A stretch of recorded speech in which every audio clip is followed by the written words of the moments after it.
podcast. WeMakePodcasts.com. Hiya, I am Vinny and I'm on a quest to get to 100 countries. These are my audio travel diaries. I bring a recording device around the world so you don't have to. Donate at vinnywhite.co.uk. If you go back far enough in the feed, you'll also find hundreds of past radio shows. This episode, though, I'm in Taiwan, and you and I will learn about Taiwan.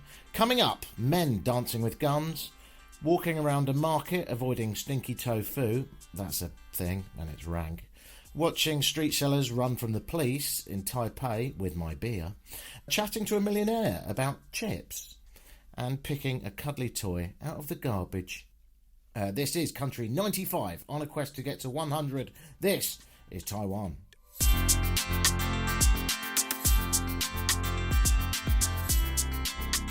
Hello and welcome along to Taiwan. Taipei to be exact. I'm in Taipei main railway station and I've just come from the Philippines, and I have to say it is quite a jarring difference between these two countries. Taiwan's only 2 hours north and already it feels like a completely different universe. For a start, I'm trying to work out how to get out of the station. There's already a bit of a challenge because the... Hold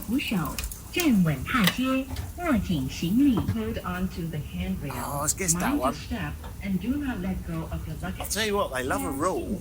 Bloody hell. Loads of rules already. Do this, do that, don't do this, show me that, give me that, turn around there, shove that up your doodah. I'm making that one up.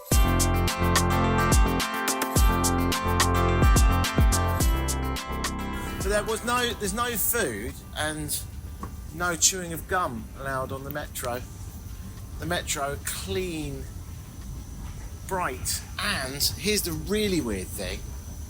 It's 11:30 p.m. Saturday night. And everyone's sober. Or if they are pissed, then they're behaving very well. Because everyone, well, they've all gone now, but everyone that was on my train was very well behaved. Unlike if you were to arrive at London at 11:30 on a Saturday night and get the tube, you'd see all kinds of frolics. Aren't they a lovely little bunch? I'm sure there's a subculture, a dirty underside, a tone that we will find. Welcome to Taiwan. So far, it feels nothing like the Philippines. It took me 3 hours to get a SIM card sorted in the Philippines. Here, it took 30 seconds. I'm up and running. I'm part of the community. It was a piece of piss. The metro system takes credit cards. I've just walked out. There's not a bunch of honking horns and street dogs. It's a completely different universe, but only 2 hours north of the Philippines. What happened here? Or more to the point, I suppose, what went wrong there? Sorry, Philippines, you are lovely, but fuck me, it's good to be out of Manila. Right, bit of wind here. I'll leave it there for now. Let me get my bearings, walk to this Airbnb, and then I'll check in with you, I don't know, after I've had a couple of sakis, probably.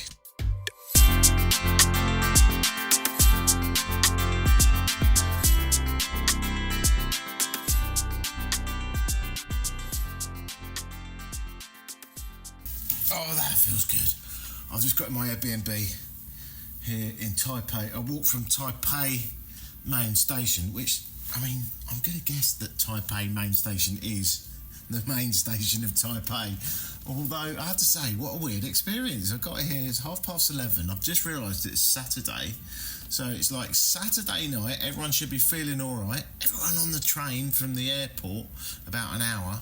Lovely train. But all of them... It looks like whilst Christianity is the religion of the Philippines, the religion here is the telephone. They bloody love it. It's not that hot here, actually. It's not like the stifling 33, 35 degree heat of Manila, but it's not appropriate jeans weather. So I'm just going to take them off. There's no video here. I've got my boxers on. I mean, it doesn't make a lot of difference, does it, really? I could actually say now I'm covering myself with baby oil and lying on a large prostitute that I've just hired called, I don't know a Taiwanese name, but let's call her Ming. I'm lathering her up right now. And she's having a whale of a time, aren't you, darling? Yes. I mean, that's not true, but I was just sort of demonstrating the point that it doesn't really matter if I do this naked, does it, really? We're all friends here. So what do I think of Taipei so far? Well, yeah, as I say, very surprised in how quiet it is for a Saturday night. There are a few live places that are still going out there. I mean, I don't know where I am. I'm maybe just because it's called Taipei Main Station doesn't mean it's in the heart of the city, does it?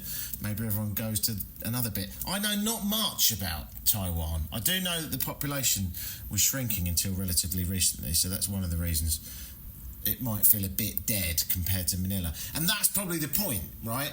I've just come from a city that is smash you around the head with a fucking frying pan mental, never let you sleep. So after that, if I landed in New York after that, it would feel quiet.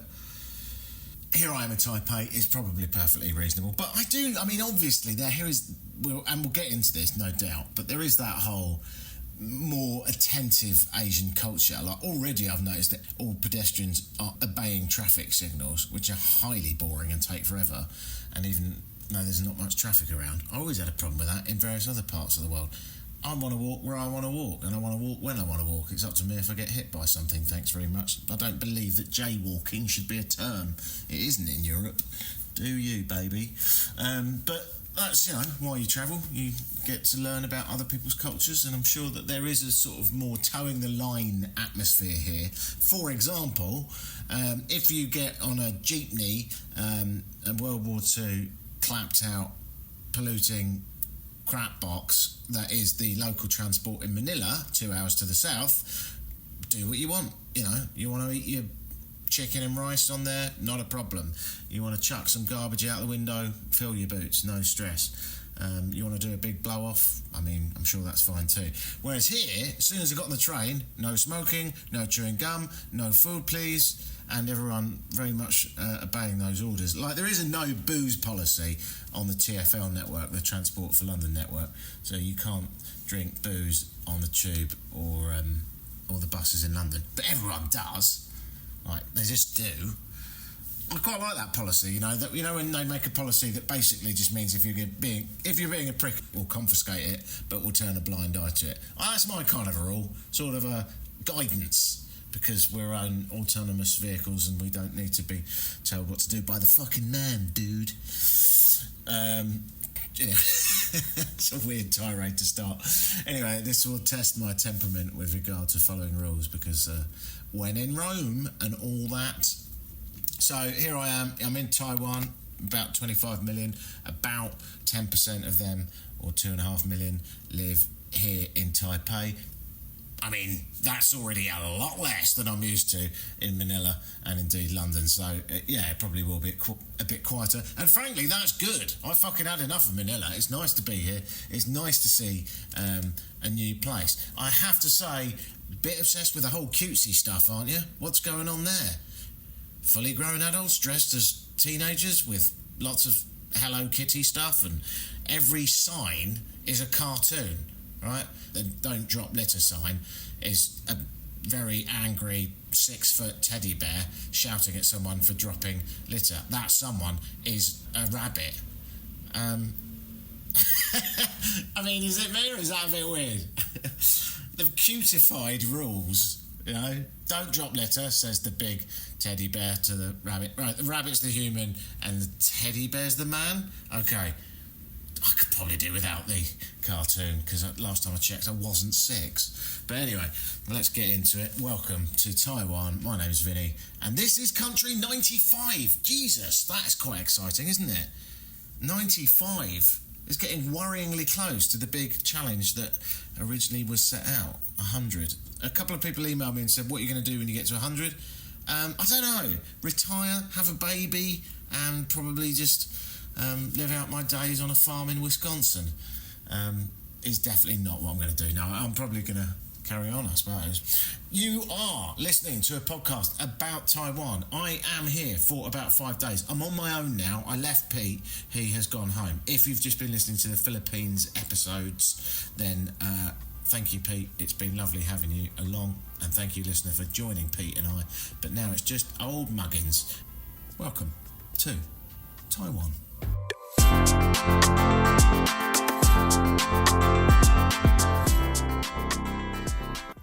My Taipei apartment, my little Airbnb, turned out to be absolutely wonderful, but I did get hungry. So, after midnight at some point, I decided it was time to venture out into the streets of Taipei to see what I could find. I did find a 7-Eleven and I bought a couple of beers there, and then I saw a woman with a food cart selling chicken skewers. I thought, oh, hello, that'll do nicely. I bought one of the chicken skewers, and as she was preparing my food, she looked behind me and looked very scared for a moment. And with that, she turned off all the lights on her cart and just rapidly pushed it up a side street, taking with her the chicken that I'd already given her the cash for and the 2 beers that I'd put down on her cart. So I essentially got robbed of chicken and beer. That was my first experience of eating in Taipei. But what was it that spooked her? Why did she do it? One chicken skewer. And here's the really annoying thing. I bought 2 beers, which I put down on her cart. And she's fucked off with it. So, my first meal in Taipei, I haven't had any food, and my beer's been stolen. She was like, I've got to go, the police are coming. Here she comes. That was quite funny. You want chili sauce? How did you manage, like, do you do this every night? You have to do a runner every time they come by? Oh, that's annoying, isn't it? Yeah, I'll have some chili sauce. Give me. You accidentally stole my beer. Then police come, we have to run. Do you? You have to run from the police. You stole my beer, but I got it back. You want to put plastic bag? No, I'm okay. All I need is, have you got a napkin? There we go. Thanks, darling. You're amazing. Thank you. The next evening in Taipei. Hello and welcome to Xiaochang Street Tourist Night Market. It's called a tourist night market, but I can't see any tourists. I mean, there might be domestic tourists, but pretty much as everyone is Taiwanese. One of the things that struck me so far is just how Taiwanese Taiwan is. In the same way, Japan's very Japanese. And that, you might go, what on earth is he talking about? Well, think of it this way. Imagine sitting in Times Square, New York, Leicester Square, London, and having a cup of coffee and just looking up and just think of all the colours and creeds you would see. Whereas here I am just next to their version of Times Square and all I can see is Taiwanese people. And this is a tourist market. So, very Taiwanese. I would suggest it's just not that easy to migrate here. And even though the population has been reducing, Japan and probably Taiwan, I think, would rather people have sex and make more little babies than filthy immigrants like me live here. Anyway, I'm in the night market. It's not actually night time. Basically, I think the rule here, as far as I can see, is you come and you put out everything that you don't want. A bit like a car boot sale. So this guy's selling clothing. Then we've got a guy over here selling plastic toys. My goodness, there is a market for that here. That's all I've seen today, plastic toys. And this guy's got wallets and glasses. This guy's got stones, rune stones. This guy's got dodgy aftershave. This guy is he's gonna be down on his luck tonight, I think. He's got one Buddha statue and a plug-in telephone. Oh, hello. It's like amazing where they can get a moped. Right in a busy market. Don't worry about it. I'll just hom through on my moped. Here's some more random items. Toilet seat, if you're in the market for that. Toilet seat for 100 Taiwanese new dollars. And 100 Taiwanese dollars is £2.50. Toilet seat for £2.50. Looking at it in detail, I would say you might want to clean off the skid marks from underneath. Call me a diva.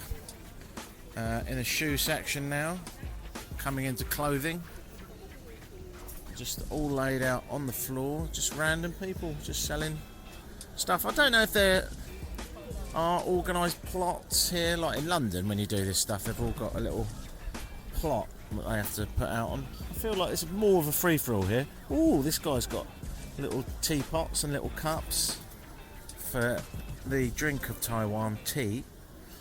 Did find a couple of coffee shops today. There's plenty of them, but I'll tell you what, it's easier to get a cup of tea than it is a cup of coffee by a very long way. This guy's selling dodgy Rolexes. Unless they're real Rolexes. Yeah.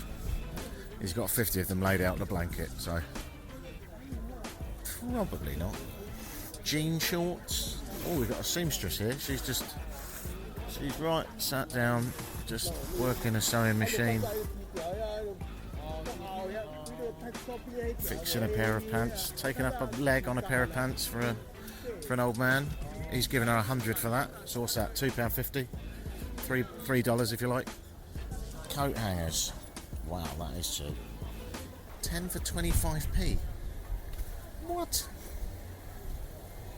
I suppose the point is we are next to China, and although they have a somewhat strained relationship at times, China's obviously very, very happy to ship all their stuff to be sold here, and so cheap plastic knickknacks are just that, very cheap. And then of course Taiwan produces its own stuff. It's only a small island. You can cross it in about 3 hours on a bullet train, well, on a high-speed rail. I don't know if it's a bullet train, but for a small island, you've got to bear in mind it's a bit of an economic powerhouse. When I was a kid, everything had made in Taiwan written on it. Nowadays, not so much of the plastic shit that I'm looking at is made here. Most of that's made in China, and Taiwan is all about semiconductors, chips, yeah? Chips, by the way, are called chips because they're chipped away from a large piece of silicon. Computer chips. That's what they do here. And we'll go into that a little bit later. But right now, I think I've seen enough Hello Kitty, tat. There are fruits and vegetables here that I've never seen in my life. This guy's knocking about. I like how fruit and veg guys all the world over do tend to be very vocal. Alright, mate? Yeah. I reckon he's saying, come and get a lovely bunch of grapes, 2 for a pound. 2 for a pound. Here he comes. Right, you come here, shapes and sizes I've never seen before. An anemic apple, a shocked melon, a piece of broccoli that looks as if it's been blown up in a machine. I think the only thing I recognise here are the oranges, which are green. It's just a thing. Is this orange juice? Orange juice. Looks good.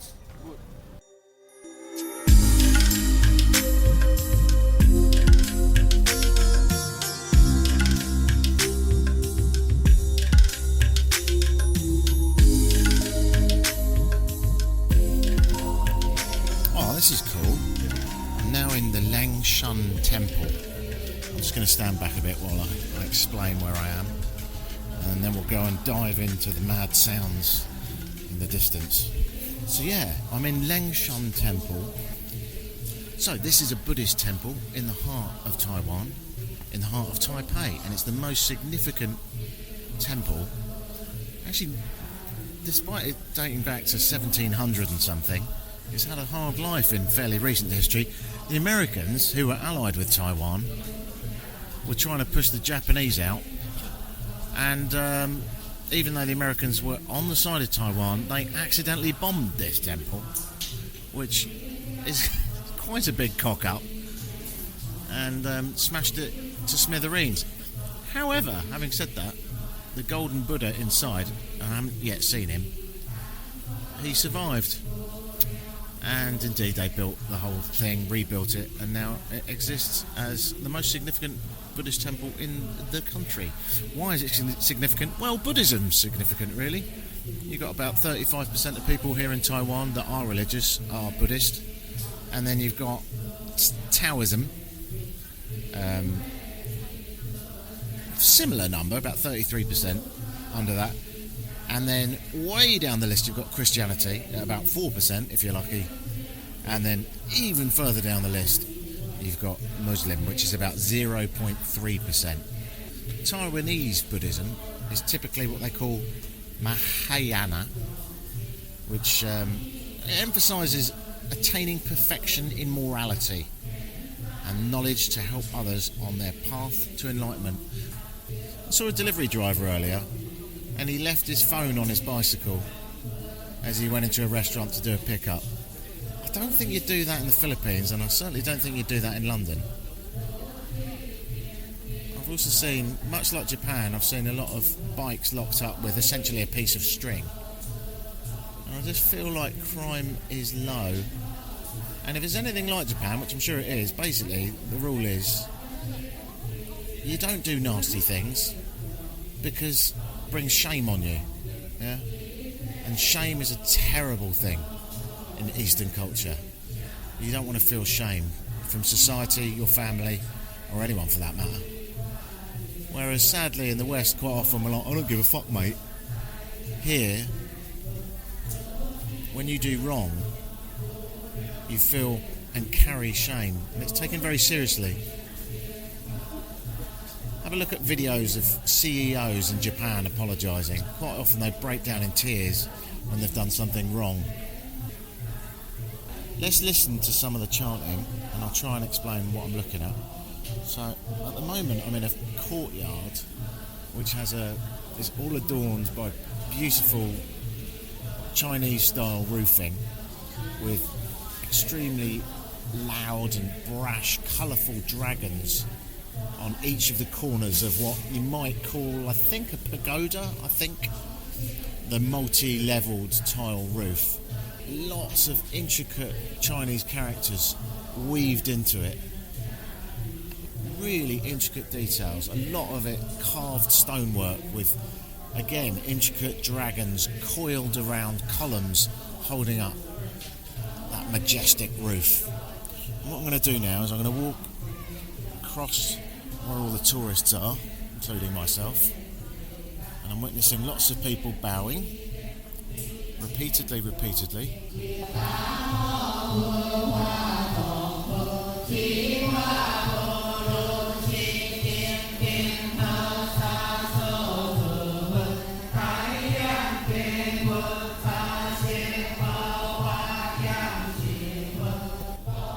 Sometimes I feel like I'm on another planet. There's a whole row of mostly female, but also males, all lined up, facing Buddha, who is inside that structure I told you about earlier. There's a lovely smell of flowers and incense, and a really calm atmosphere as this chant goes on and on.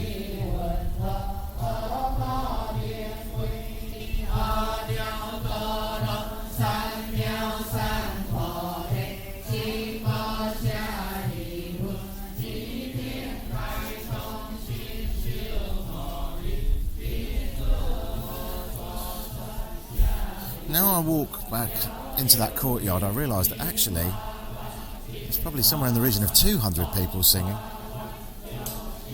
And everyone seems to have a copy of this book. Apart from the 1% of Western tourists who are looking as confused as I am. Yeah, it's really beautiful.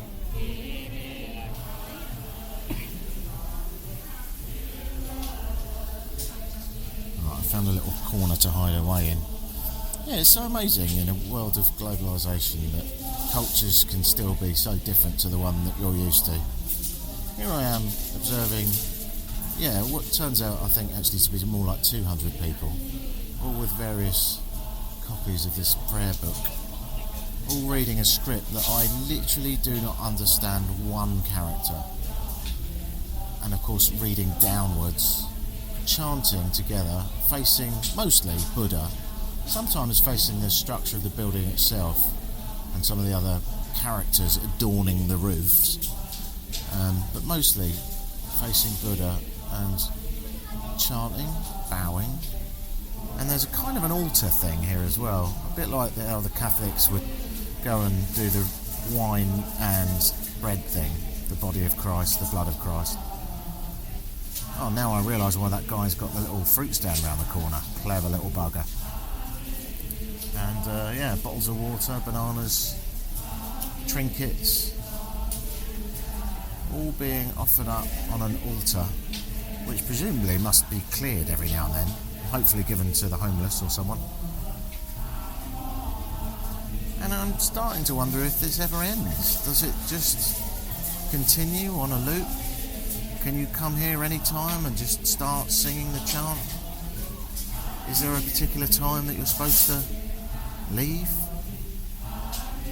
Is it come and go as you please? But I'll tell you what, people take it very, very seriously, because here I am at the back, out of the way. I felt like a bit of a prick in the middle of it all. And in front of me, there's a constant stream of new arrivals, bowing, giving an offering. Feels like a really beautiful spiritual place. I'm an atheist, and I made that decision a long time ago. But I have always thought that whilst religion can, very often, be a power for evil, and it can, there are times when obviously the bringing together the community and the ceremony are a social event. And that can be a power for good. Also, the Buddhist religion of all religions happens, in my opinion, to be, well, I would imagine in most people's opinions, any religious expert should tell you that it's a very passive, groovy, loving religion. And it's not too evangelistic. You don't get Buddhists knocking at your door. You don't have to donate a certain percentage of your salary to the Buddhist temples. I can see my Madonna dabbled with it. It's probably my favourite religion. There is, of course, a school of thought that suggests that you should be whatever the religion is of your parents. Those people deny the fact that they're very close to atheists themselves. They've already denounced most of the 400 mainstream religions. They're only hanging on to one. They're nearly atheists. If they could just get rid of that last one, then perhaps they would actually, ironically, achieve enlightenment. If it serves well in your life and it's important to you, then good for you. If you're somewhat lost in it and you're feeling like it's not for you, and the only reason you're following it is because someone in your family, probably your parents, followed it or follow it, have a look at another one. Just study them. Funnily enough, the act of studying religions is just as interesting as being part of one. I would suggest even more so. Just have a little dabble. Try a different one. Realise the commonalities, the sense of community and the sense of routine, and how human beings probably need that. Conversely, how lonely we are when we don't have it. And if it doesn't work for you, it didn't work for me, join a running club.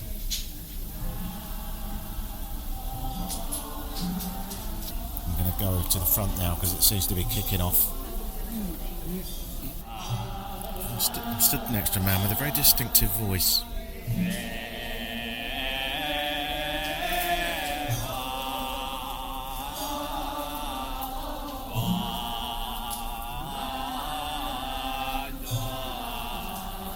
And now absolutely everyone is facing Buddha at the front, and nearly everyone has got their hands together in the praying position similar to that of the Christian faiths.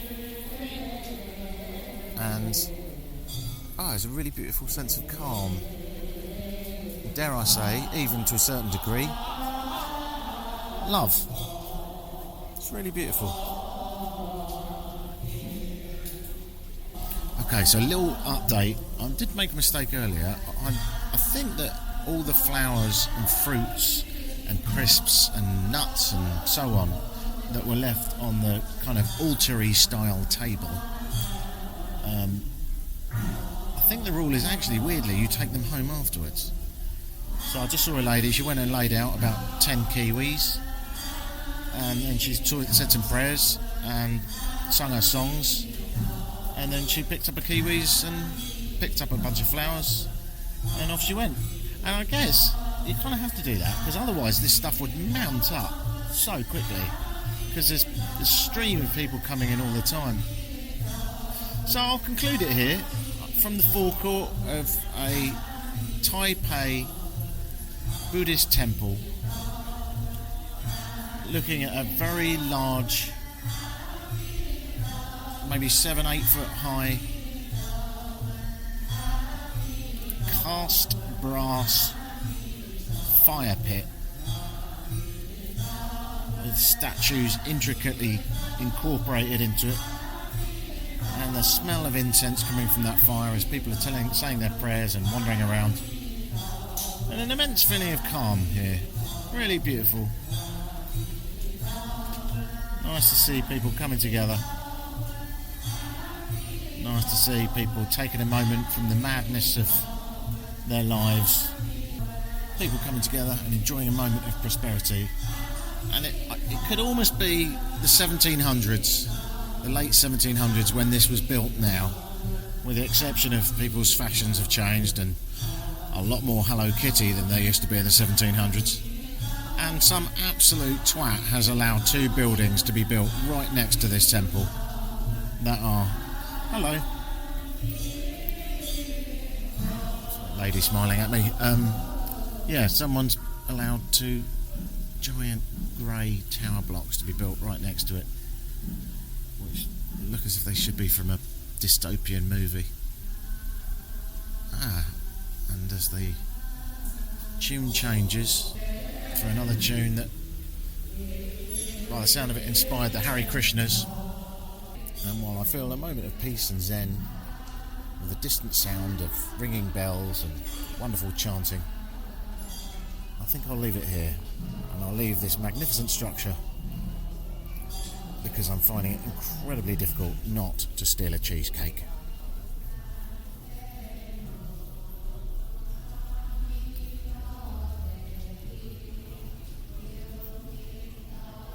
And even though I'm atheist, I really don't think it will do me good in this world, in this life, to steal a cheesecake from Buddha. He doesn't need it, does he? Let's be honest, but he's having it.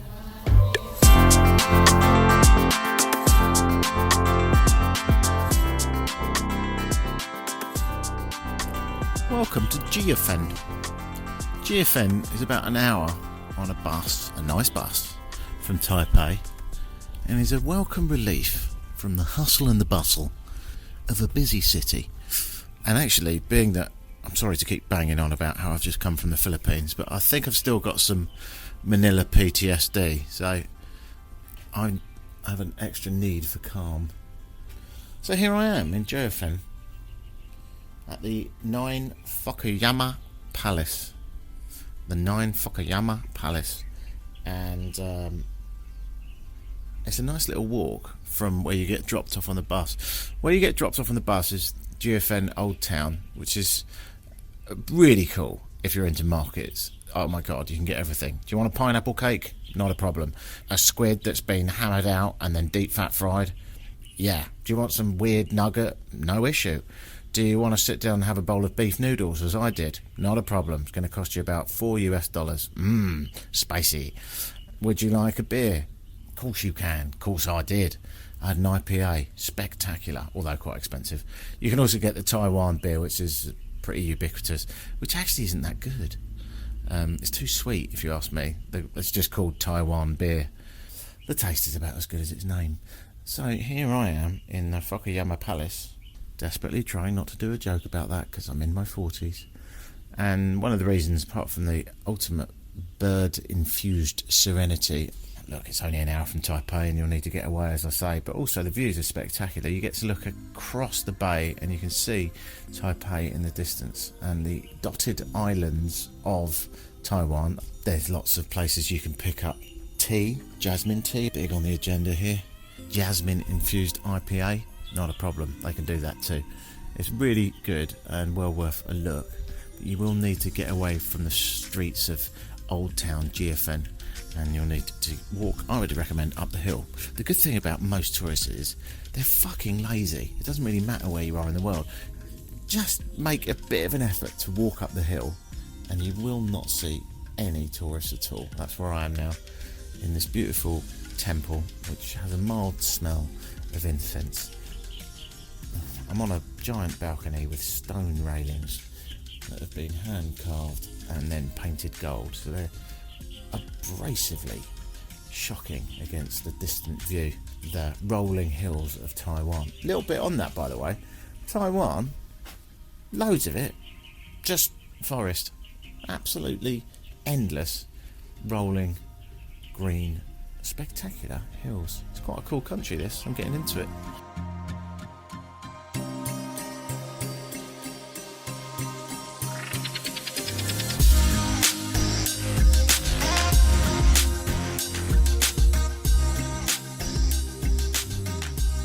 Even up and away from the crowd, I still managed to get, at this point, a just slight whiff of what's called stinky tofu. Now, where all the tourists gathered further down the hill, there was a market and they were selling stinky tofu. Now, you'll get used to this in Taiwan. It's quite a big thing. It's a form of fermented tofu that has a very strong odour. Usually a snack or a side dish, quite often served in night markets or markets. It's a dish, well, I mean, it's called stinky tofu. It's quite self-explanatory, but if you're wondering why it's so stinky, it's fermented in brine, sometimes for months. Stinky tofu. I don't really like tofu. I don't despise it. I just bean curds, the rectangle. Perhaps it's just the rectangle. No food should be that rectangular.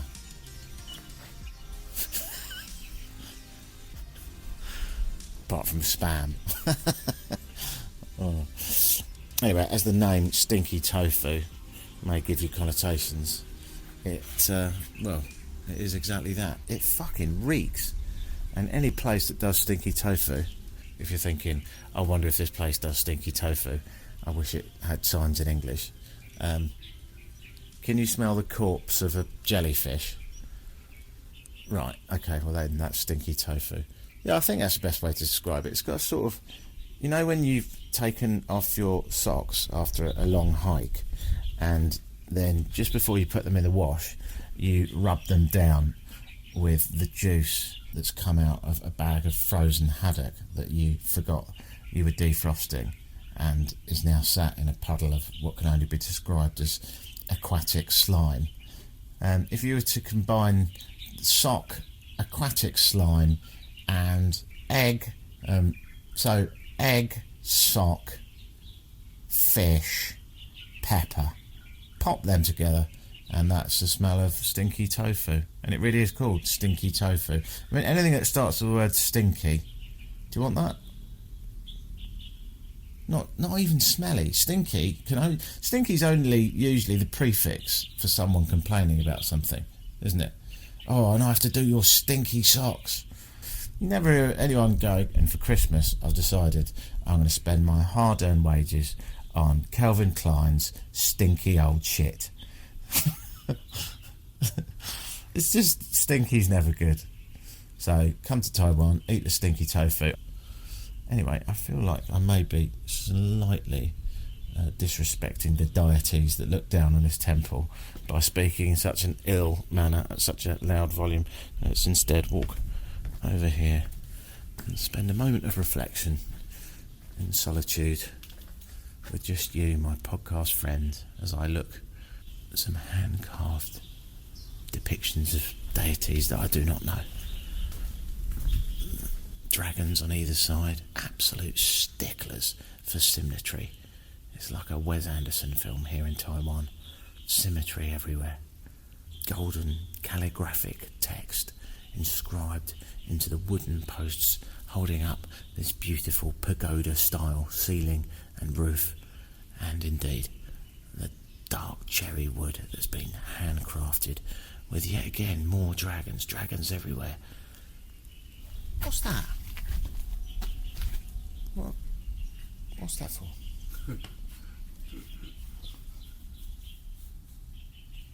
Boom, boom, boom, boom, boom. Ah! Yeah. I got it. Very good. There you go, that's how you have a conversation when neither of you speak the same language. I just said, what's that? Pointing to a peculiar cage thing. And he said, bomb, bomb, bomb, bomb, bomb. Which means, what you do, mate, you put bangers in that and set them on fire and they explode in the safety of the cage. There you are. Who needs language anyway?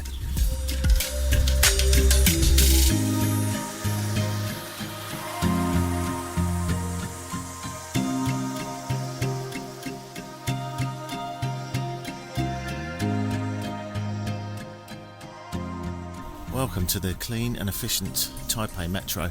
I'm waiting on my tube line on the Xiamen tube line on my way to Xinjiang. I don't know if you say that right, I just say things with confidence and hope. Here comes the train now, behind the suicide doors. Xinjiang. Yeah, I am saying it right. Smooth, efficient, clean, and unlike most metro systems, people are orderly lining up on pre-arranged, drawn-out lines painted on the floor. This country is so unbelievably efficient. It's almost a bit weird. I have to queue from the back, of course. Not that I would ever dream of pushing in. And people that do should be shot. And I'm going to get on now. Like any tube system anywhere in the world now, everyone's glued to their phones. Particularly clean, I'd say. Also wide. And there's signs telling you to give up your seat for ill or old people. But because this is Taiwan, you couldn't possibly have a picture of someone that's ill or old. You have to have an ill-looking dog being guided by another dog to a seat. I think it's a dog, or it might be a dog guiding a pig. But anyway, the obsession with cartoon animals is out of control. Even telling you, if you do have any sexual harassment or conflicts, you can report them immediately by pressing a button on the wall. And the button on the wall is being pressed by a cartoon cat. Cartoon cats are rife for sexual harassment. There's also a sign saying that if you see any suspicious packages or people or activities, report it to a superior. And the superiors are cats wearing baseball caps. Let's move on to the next sign.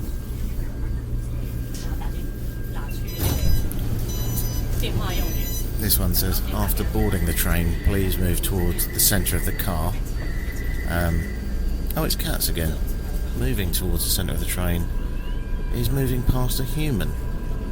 Why would you even bother with a human when everything else is cats? It's very cat-centric.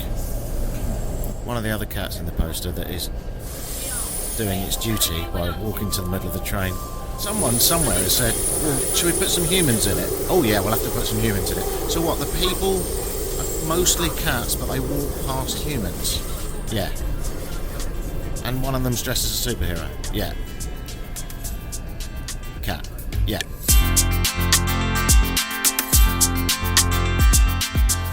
Patches of rain here and there because it was the end of the rainy season, so quite big downpours, and I took refuge in a Taiwanese coffee shop, and I was chatting to the Taiwanese man that owned the coffee shop about his life.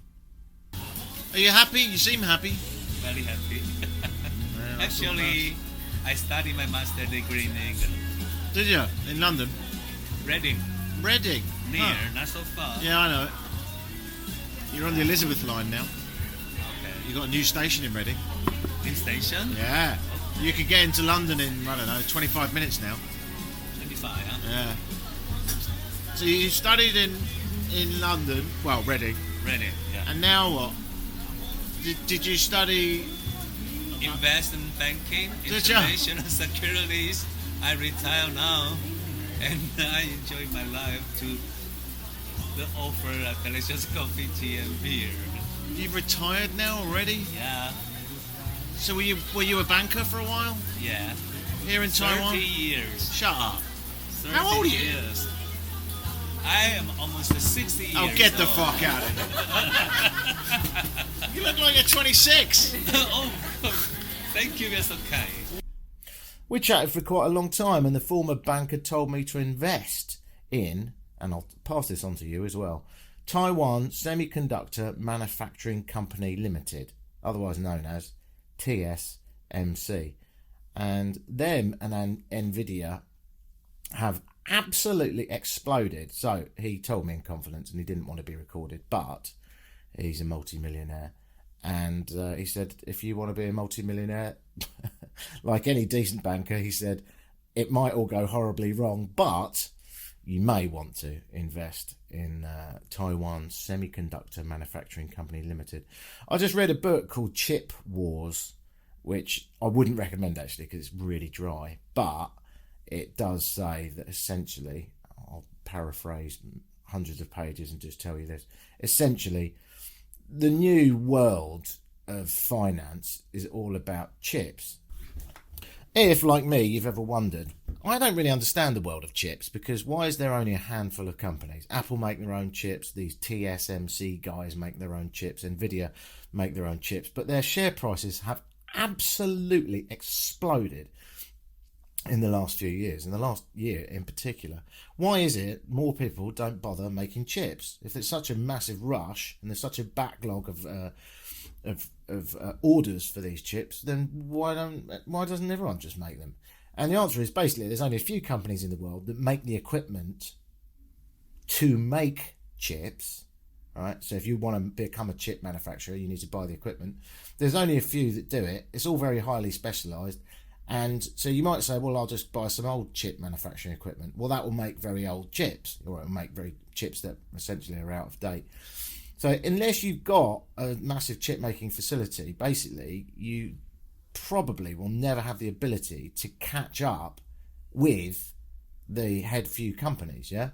So even if you were, I don't know, the Chinese government, and you poured hundreds of millions, maybe billions of dollars into making chips and copied all the other chip manufacturing companies, including TSMC in Taiwan, what would happen? Well, basically, by the time you'd made all your equipment, by the time you'd made your factories, the chips that they would make would be slightly out of date. So it's kind of like moving so ridiculously quickly that only the head honchos in the world of making chips can, at least now, remain being the head honchos making chips. Also, a really interesting thing is if you work for Nvidia, sorry, I might have lost half my audience on this. I am aware that this is a bit geeky, but I think it's quite interesting. If you work for Nvidia and you've been there for a few years, your shares that you got when you started and that you've been getting every year are worth so much that you're almost definitely a millionaire. So you might not want to go to work. So there's a really weird lack of staff in the facility of making chips and lack of brains, even though it's essentially the most profitable thing you can do on earth at the moment, make chips. So anyway, all that bit geeky, I think it's fascinating, but the former banker did tell me to invest in TSMC, and if I had any money, I probably would.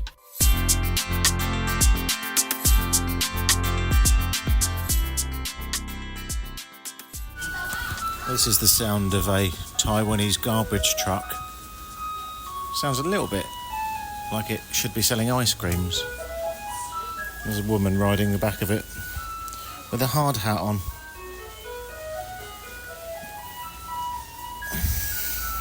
I wonder what she thinks of that tune. I wonder if she hears that tune when she goes to bed. It sounds almost like it might be some Italian opera that's been ripped off. Can she ever unhear it? In the same way that I can't unhear the song that they used to play in a bingo hall that I used to work in to start the evening's bingo. It was called TikTok, long before the social media channel, and it's still in my brain 23 hours a day. So good luck to that, hanging on to the back of a garbage truck in Taiwan. Here's another truck. It just chatting to itself, this truck. Oh, more music from this truck. There's maybe that recycling gets more of a sort of classical number. Taiwan's mental.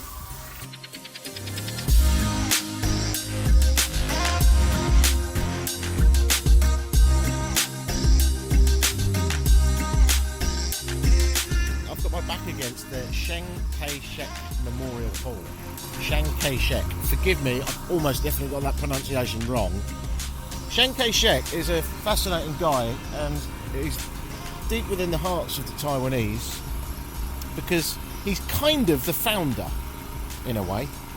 Oh, by the way, if you want to know what that noise is, it's two guys hanging off this vast marble structure, abseiling and power washing it clean, even though it's, as far as I can see, perfectly clean. But perhaps it symbolises just how much they love this guy, because inside this vast marble hall is our man Chiang Kai-shek, and he looks a bit like Lincoln. I mean, he looks nothing like Lincoln, but his pose looks like Lincoln. He's sat on a chair. I would suggest he's larger than Lincoln at the Lincoln Memorial. He really is very vast, and the building that he's housed in is at least 100 men high, or 100 women, or 50 women and 50 men, or 100 non-binary people. As long as they're not dwarfs, it's 100 people high, and it's beautiful. It feels a bit like the Taj Mahal in its vast white splendour.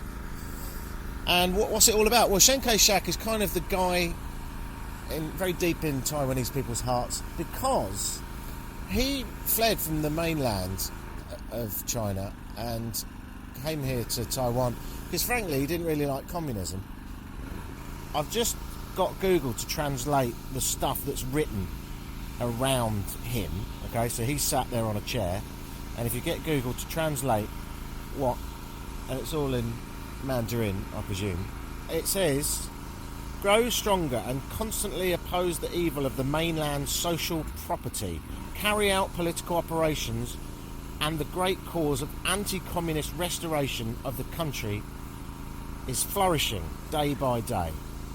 Comrades of the national military and the whole party must not be worried because of the rest. Okay, so a bit of dodgy Google translating there, but basically what he's saying is, hey, I've set up this place to be not like the communist mainland. It's its own thing, and I want, after I'm dead, you to remember that. And there's nothing that will make you remember that more than putting a bloody great statue of me in a vast hall that overlooks a giant square where occasionally you can all come together and practice democratic shenanigans, whatever it might be. If you want to protest, you can protest. We don't like commies here. I'm just going to go around the corner, sorry about the wind. Oh, why didn't I do that before? It's much quieter. They're not power washing this side of it, you see. Right, I'll come round and hide away here. Oh, that's better. Lovely. Oh, it really is beautiful. It's so vast and clean and bold in its simplicity. Just, as I say, a very vast, large, tall, white, almost like a giant Fox's Glacier mint. And it'll be even whiter tomorrow as they power wash this massive marble. Each brick is the size of at least 100 normal bricks. It's quite new, really. It was built in 1976, well, finished in 1980.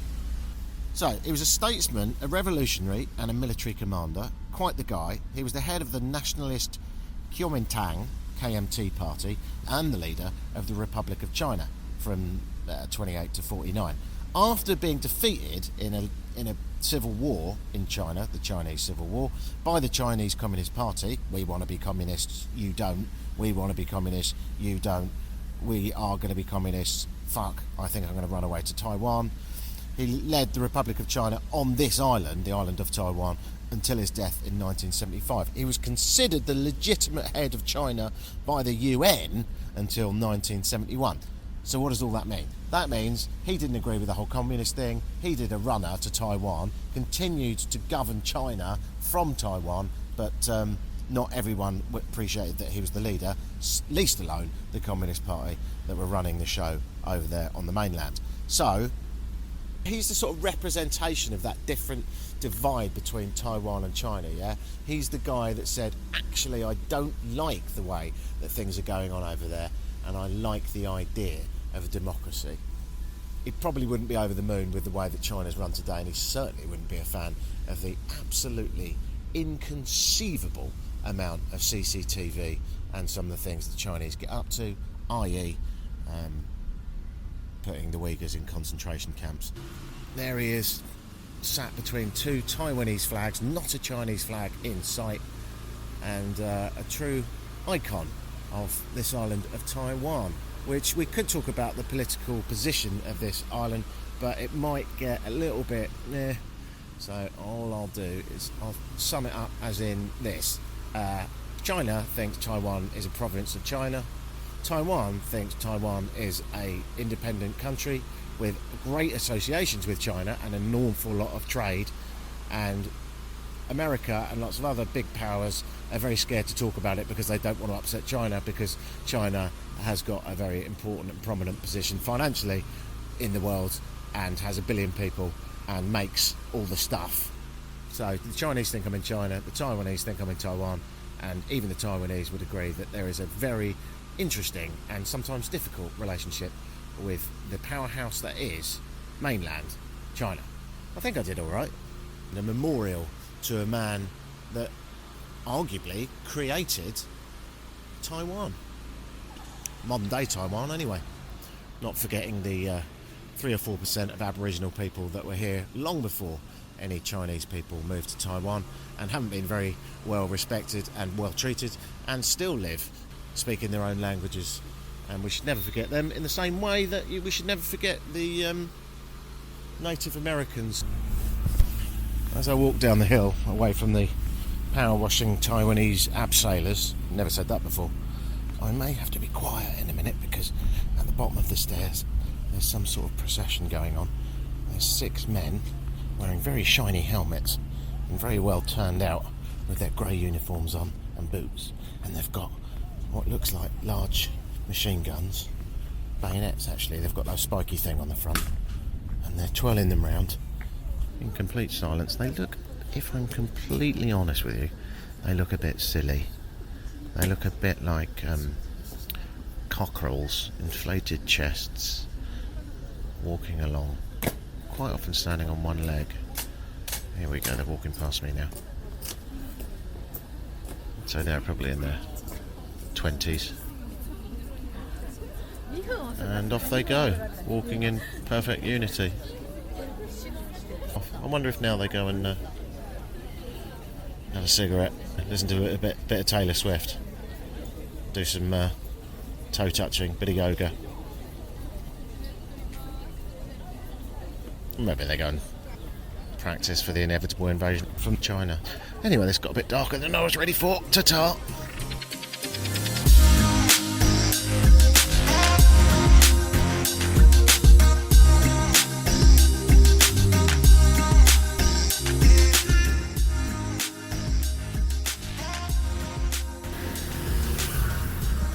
I've just pulled a giant cuddly toy out of the garbage patch that was next to my Airbnb.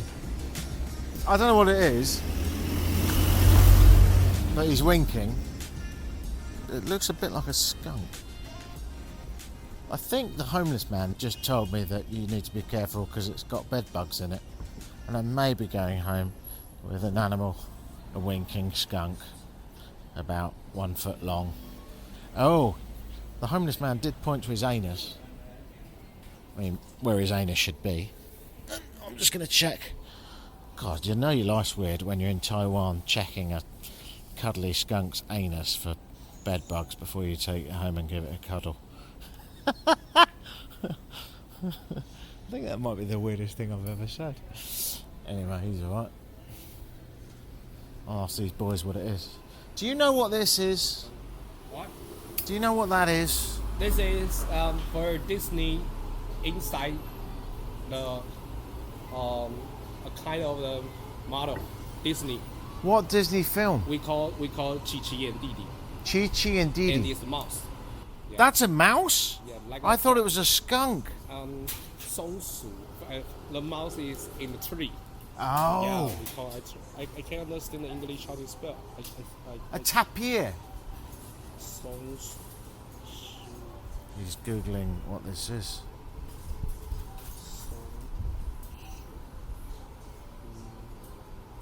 Not a monkey. No, this one. A squirrel. Yeah.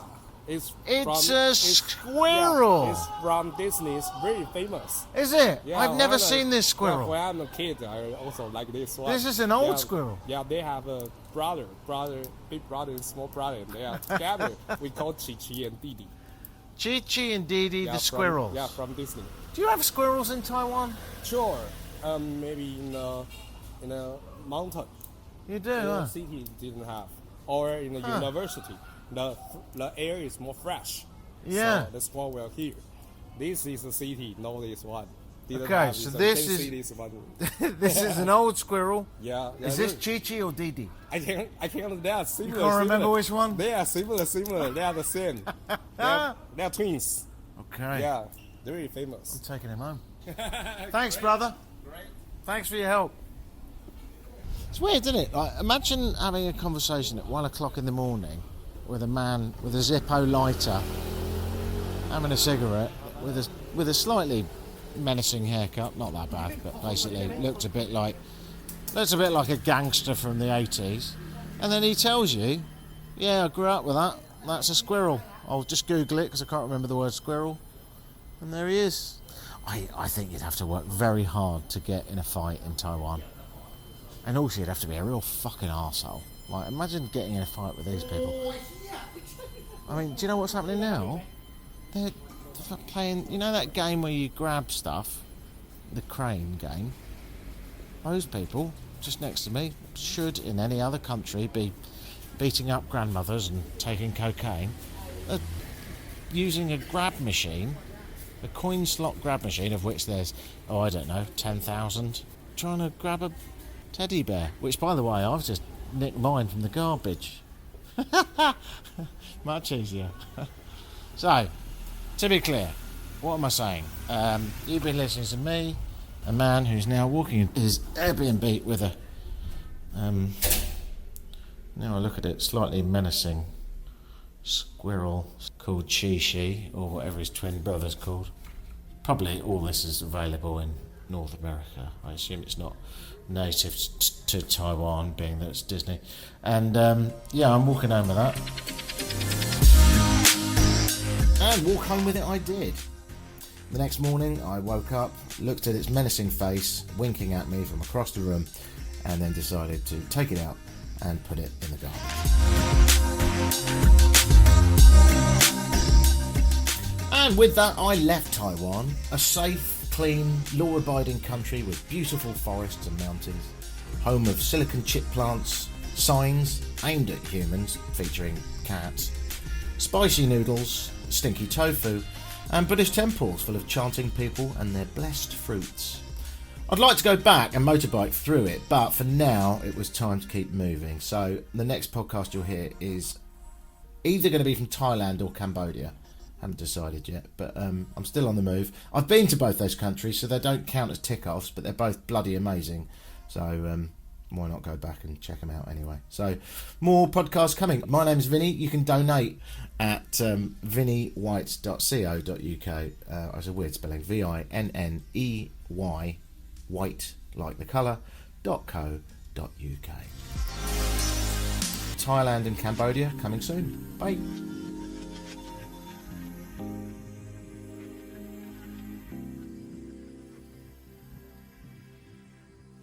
I need a podcast. We make podcasts.com.